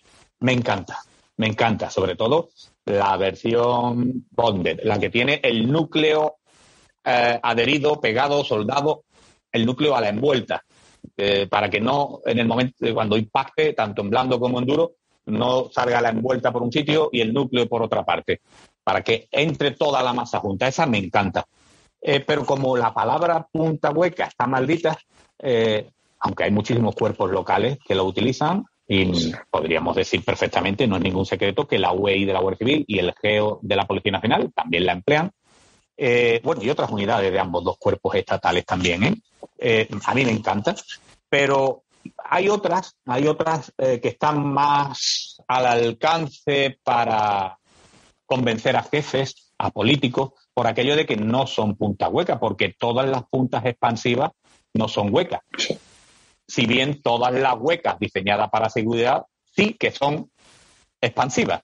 Entonces, de entre las expansivas que no son huecas, me encanta una que llegó al mercado español hace 5 o 6 años, que es la Hornady Critical, tanto la gama Defense como la Duty. La Defense está más creada para armas de cañones más cortitos, por lo que podríamos decir que para armas compactas o casi subcompactas, y la Duty, pues, parece que está mejor diseñada o estudiada a nivel del fabricante para armas de cañón un poquito más largo. Estamos hablando ya de armas de tamaño estándar o incluso para subfusiles, podríamos decir. Ambas son, la Hornady Critical Defense y la Duty, después de las pruebas balísticas que yo he realizado, expanden muy bien en cuerpos blandos y incluso en cuerpos duros también expanden y penetran lo suficiente, y a veces no expanden, sino que se entacan y penetran lo suficiente como para, si le hubiésemos dado a una persona después de atravesar, por ejemplo, una luna delantera o algún tabique, como para provocar todavía lesiones de importancia. Pero bueno, lo importante en todo esto, para poner en fuera de combate a un adversario lo antes posible, no es al final ni qué tipo de proyectil ni qué calibre use, sino qué zona del mapa anatómico, a mí me gusta usar este término, qué zona del mapa anatómico toques, y además qué órgano dentro de, dice, no, le he tocado el torso. Bueno, pues esa es la región del mapa anatómico, pero ahora dentro del torso, ¿qué órgano has tocado y en qué grado de afectación se ha visto ese órgano? ¿Vale? Eso es lo verdaderamente importante, colocar el disparo en un sitio importante y que además llegue el proyectil dentro del cuerpo con energía como para causarle los daños suficientes a ese órgano como para que te ponga fuera de combate lo antes posible. Exacto. Eso es lo verdaderamente importante.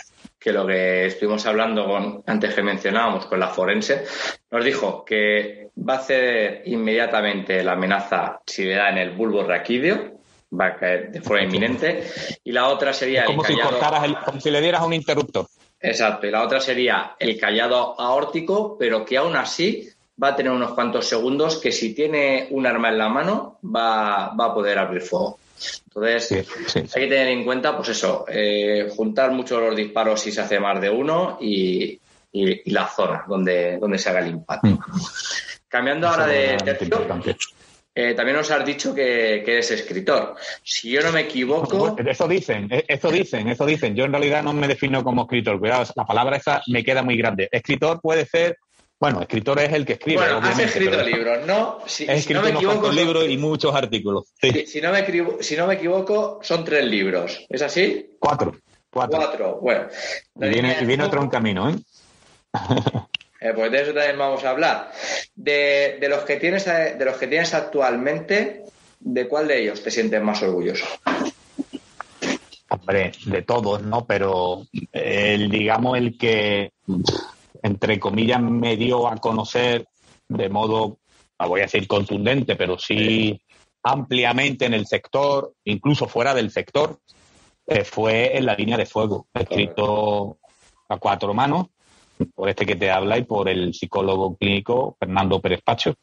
Ese fue el que me dio a conocer porque me llamaban hasta de las televisiones nacionales para hablar de esto y de emisoras de radio y de programas de radio a nivel nacional de máxima importancia en horarios de máxima audiencia. Así que ese fue, digamos, ese es el libro del que más orgulloso me siento, pero no es el único del que me siento orgulloso, porque el siguiente a ese, que es Anatomía del tiroteo, desde mi punto de vista es mejor que el anterior. Desde mi punto de vista, si yo no hubiese leído el primero y cae en mis manos creo que cuando leyera el primero no me hubiese convencido de que era mejor que Anatomía del tiroteo. Y como te decía, pues hay otro en camino. En realidad ya está listo. Lo que pasa es que por estrategias editoriales no estaba previsto que saliera en otoño de este año, pero precisamente ayer me dijeron que quizás no pueda ser así por una serie de vicisitudes, no, tampoco vicisitudes, vamos, que se va a jubilar en unas semanas el director de mi editorial, de Tecnos, del grupo Anaya Editorial, y entonces viene una nueva persona a asumir la dirección, y aunque están aprobados todos los proyectos que había firmado el cesante, el director cesante por jubilación. Bueno, pues hay una reestructuración de todo el programa editorial y lo mismo sale en 2022, pero estaba todo previsto para que salga en otoño de este año.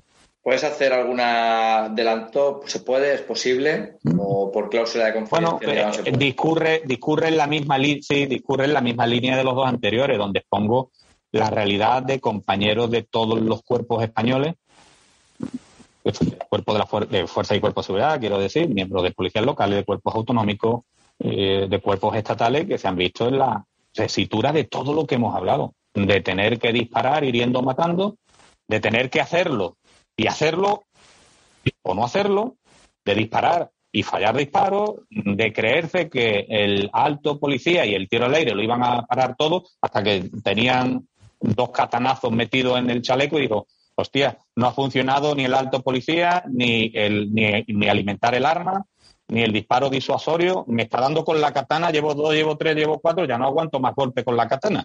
Voy a tirar a ver qué ocurre. ¿Y qué ocurre? Pues ocurre que el malo sigue en prisión con un tiro en la cabeza, pero que se le quedó alojado el proyectil en la mandíbula. Bueno, pues casos como estos, así de sorprendentes, de reales como la vida misma, pero que la gente de la calle e incluso del propio colectivo policial parece no querer saber la verdad, porque por más que le digo, oye, pues mira, le mandas, te dice, no, pero lo condenarían al compañero. No solo no lo condenaron, sino que no hubo acusación. Y otra vez recurren, ya, pero al caso de fulanito de tal. Oye, que el caso de fulanito de tal, si lees la sentencia, ahí no hubo legítima defensa y los disparos no estaban justificados, tenían que condenarlo. No, pero es que, es que siempre hay... Mira, estudiando profundamente las entrevistas de todos los entrevistados para mis libros y artículos, he descubierto que hay un espécimen en el sector de la seguridad, en el sector policial, que es el de los esquerosos. Y el término no es mío, el término es de un compañero de Valencia. Él me dijo, esos son los esquerosos, los que ponen esque a todo. Me encantó y le prometí que siempre que usara el término asqueroso, recordaría que se los puse a él por primera vez. Y los asquerosos son aquellos a los que cuando le demuestras que sí tenía derecho a defenderse, pese a que él no se defendió, te dicen, ya, sí, pero es que sí. Y cuando le demuestras que en ese segundo en esa segunda excusa está equivocado, se buscan otra excusa. Siempre un chivo expiatorio, siempre la culpa de no haber disparado es de todo el mundo, menos de él. Es que no me habían entrenado. Y cuando le demuestra que tenía el entrenamiento suficiente, dice, bueno, sí, es verdad, con eso sí podía haberle dado.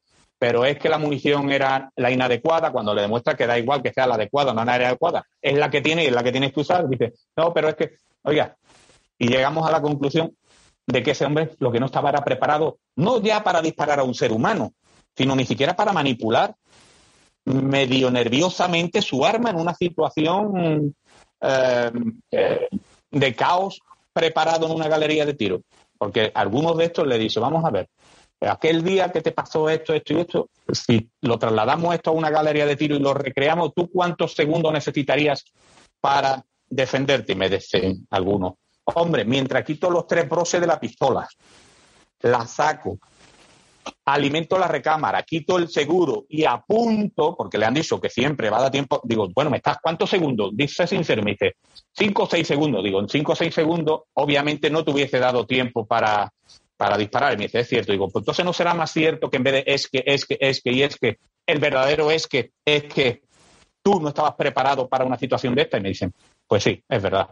Otros, sin embargo, pese a todo esto, se buscan un es que siguiente. Y entonces digo, venga, vale, no puedo seguir contigo, no te voy a convencer. Sigue viviendo abrazado a tu mentira, a tu ignorancia, a tu miedo o a tu lo que sea. Exacto. También, por otro lado, das conferencias, que lo que buscas es abrir los ojos de todo el colectivo, ¿no? De todo esto que estamos hablando aquí, de que lo vean. ¿Cuántas conferencias llevas ya realizadas? Pues no las he contado.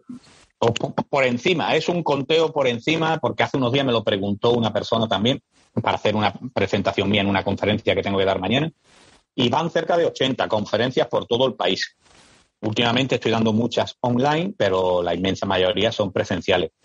Son buenas las online que hago porque puedo emplear algunos vídeos y algunas imágenes sobre las que hablo y sobre las que doy mi opinión y demuestro cosas, pero las presenciales pues también tiene... Yo me crezco en las presenciales, pero sí es cierto que las online también están saliendo bien y voy por cerca de 80. Algunas de las que más orgulloso me siento son las que he realizado para jueces, fiscales y en general miembros de la judicatura. Esas fueron para mí muy, muy, muy importantes.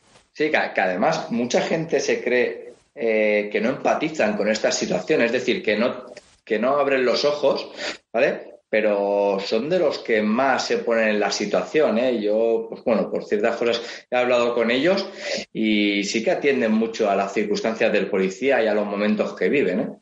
Yo es que estoy convencido de que nuestro enemigo no está en el juzgado. Nuestro enemigo está dentro de casa.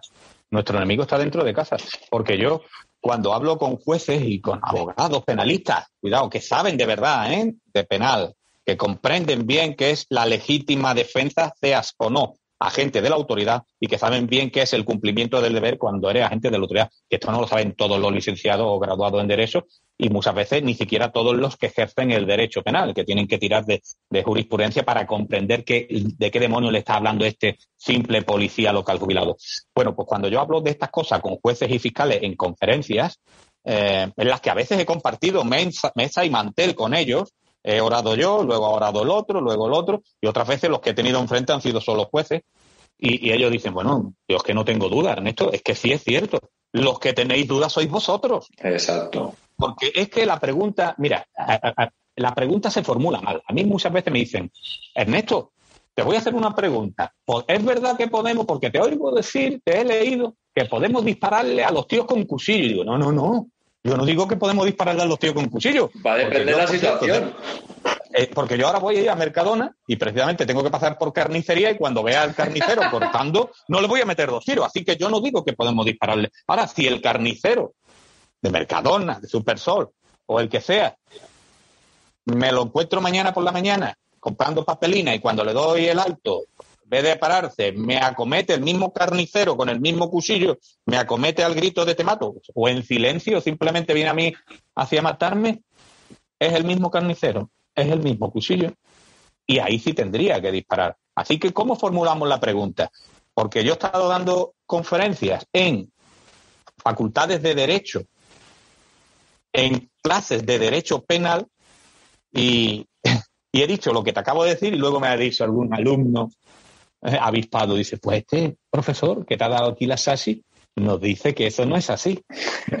Y esto ya es chascarrillo. En su día, cuando terminó todo eso, dije, me voy a informar de quién es este profesor que me está dando la SASI, que me está diciendo, qué bien, cuánto sabe, qué tal, pero que a sus alumnos le dice que no, que nunca un policía tendría derecho a defenderse de quien lo está atacando con algo que no sea una pistola, dicen muchos. Y ahora te pones a preguntar y ahora resulta que es. Te hablo de este caso concreto, no estoy diciendo que todos los profesores de Derecho Penal, por supuesto, sean así. No, te hablo de este caso en concreto y particular. Me dice, no, este es un buen hombre que cuando terminó la licenciatura a final de los 90, estuvo 2 o 3 años intentando ganarse la vida como penalista, no lo logró, se puso a estudiar, se sacó el doctorado, se presentó a una plaza de profesor universitario y después de haber estudiado mucho, pero haber tenido poca experiencia real como penalista, es profesor de futuros penalistas. Pues eso nos lleva a lo mismo. Nosotros tenemos instructores policías, que son instructores policías y que nunca han hecho una detención, que nunca han estado por los suelos revolcados con una persona y que por lo tanto no saben qué es el estrés a que te partan la boca de un puñetazo, mucho menos el estrés que genera el verte delante de un tío con un cuchillo al grito de te mato y avanzando y recortando distancia. Pues estamos en las mismas. La práctica.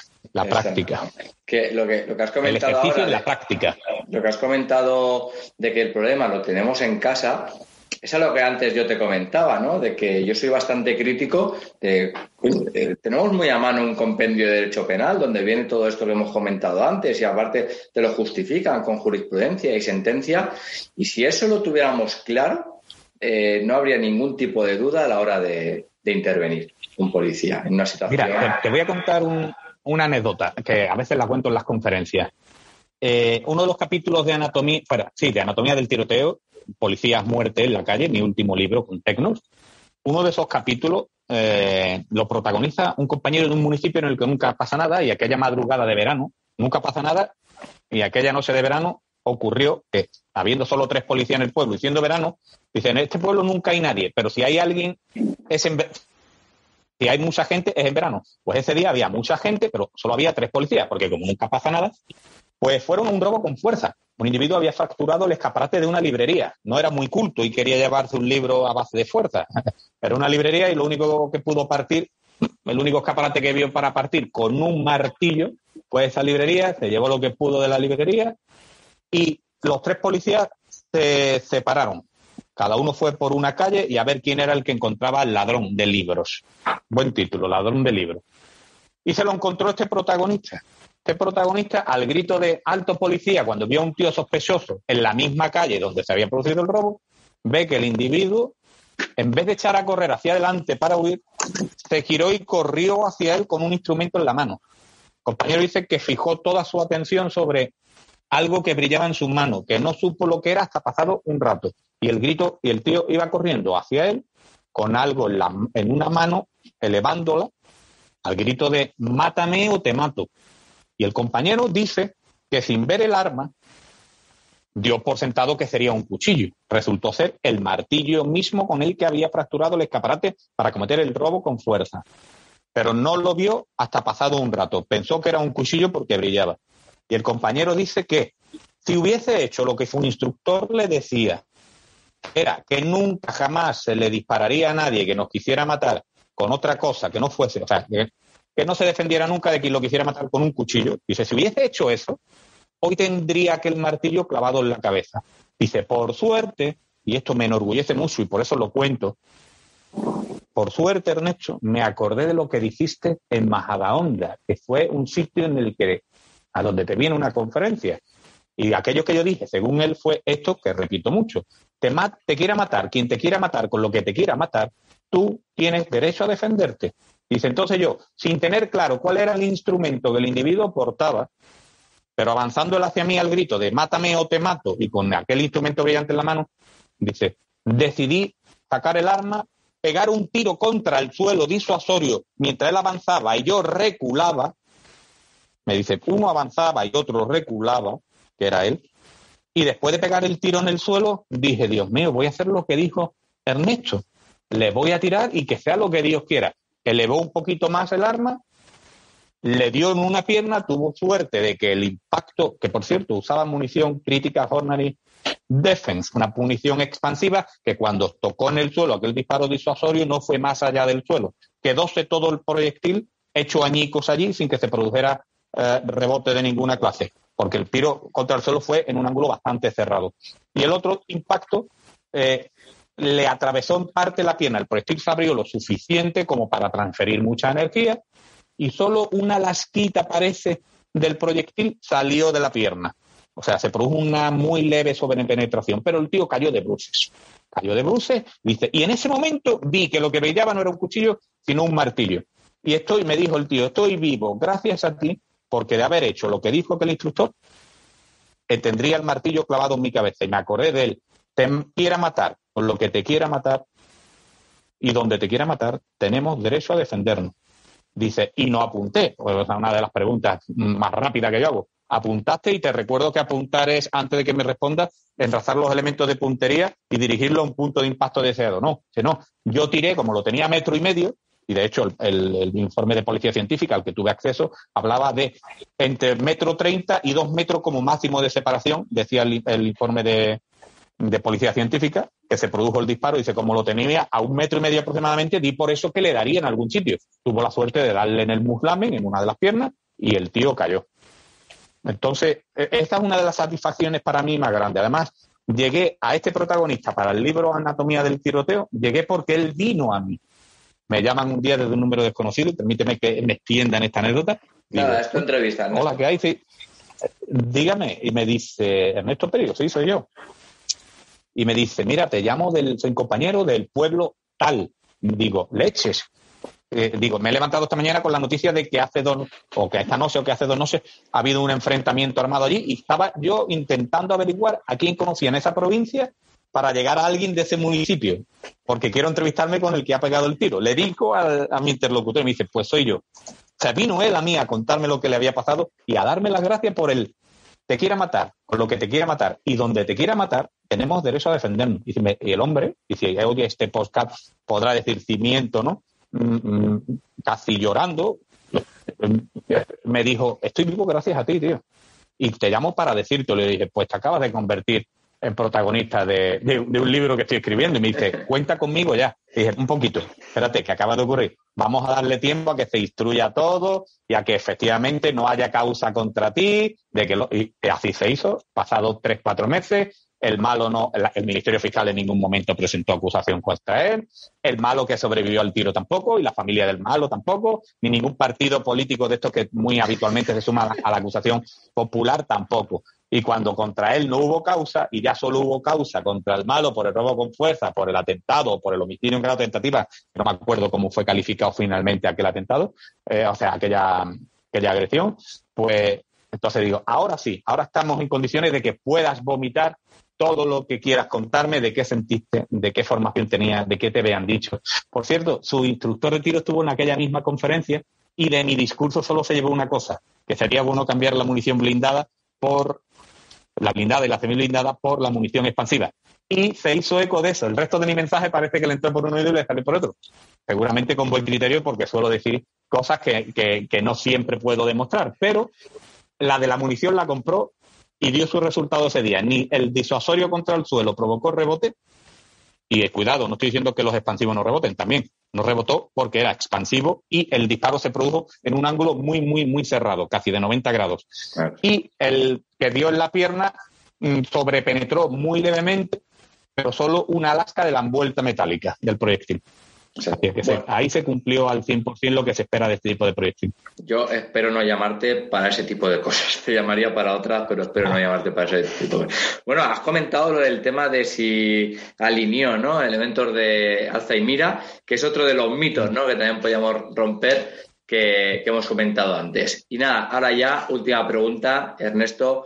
Si algún compañero se quiere poner en contacto contigo para organizar una conferencia o cualquier otra cosa similar, ¿dónde pueden ir? Yo soy muy facilito. Nunca me oculto detrás de nick, ni de seudónimos, ni nada. Y tengo redes sociales abiertas y públicas con mi nombre, Ernesto Pérez Vera. Me pueden encontrar en Instagram. En Twitter no lo manejo muy bien, pero en Facebook soy más activo en Facebook porque como es más facilito manejarse y yo soy un lerdo en esto de las nuevas tecnologías y de las redes sociales, pues me manejo en la que me resulta más fácil. Y a través de Facebook me contactan muchísimas personas para pedirme el teléfono o un número o una dirección de correo electrónico para ya más directamente organizar eventos. Que mañana mismo tengo uno muy interesante mañana. Permíteme que le haga publicidad porque le voy a dar una conferencia a todas las fuerzas de protección de la Infantería de Marina. Las fuerzas de protección son, aparte de los policías navales, todos aquellos infantes de Marina que están embarcados en buques luchando contra la piratería o para hacer esos pequeños equipos de asalto que llevan nuestros buques los buques de la Armada Española.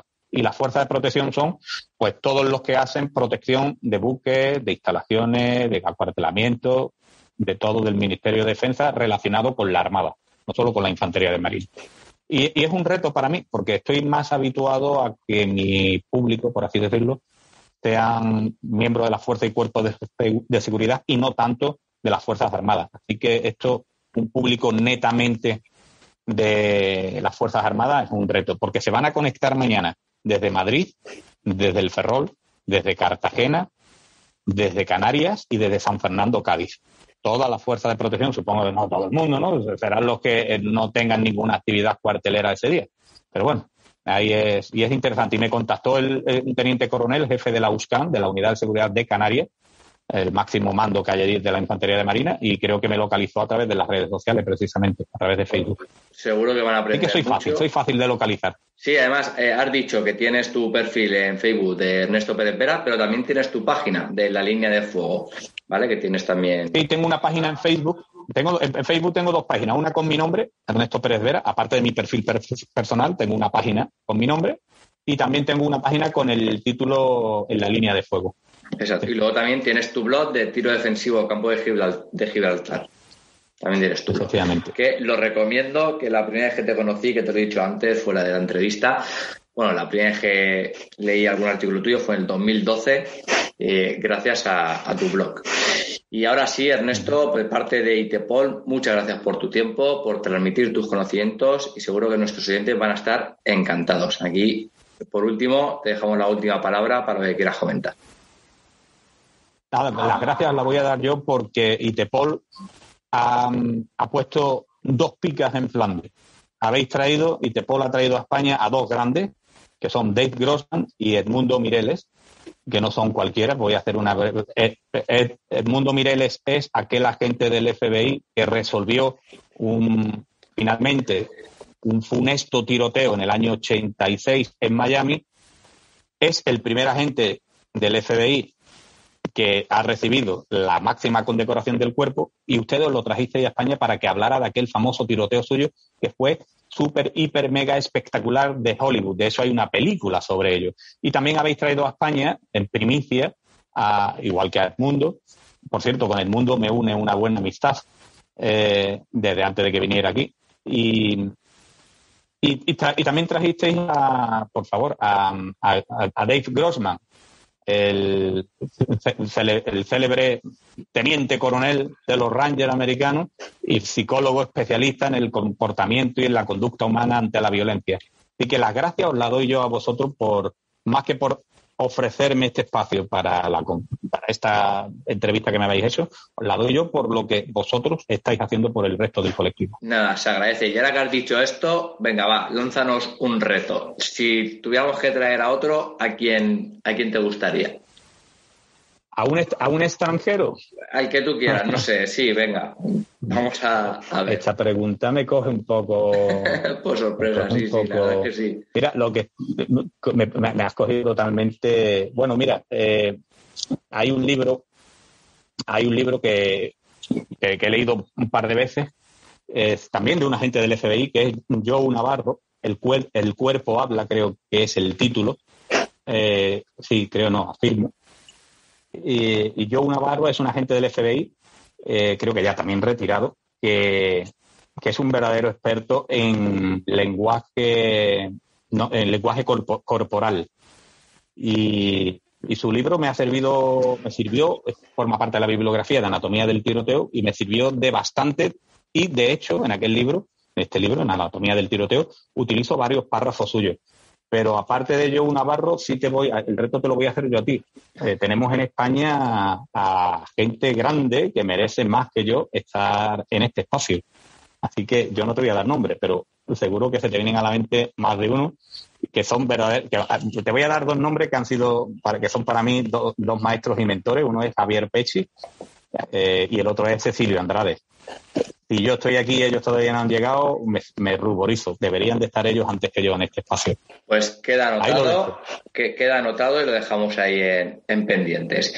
Ahora sí, Ernesto, muchas gracias por tu tiempo. Un placer, como siempre. Gracias a vosotros. Abrazos para todos.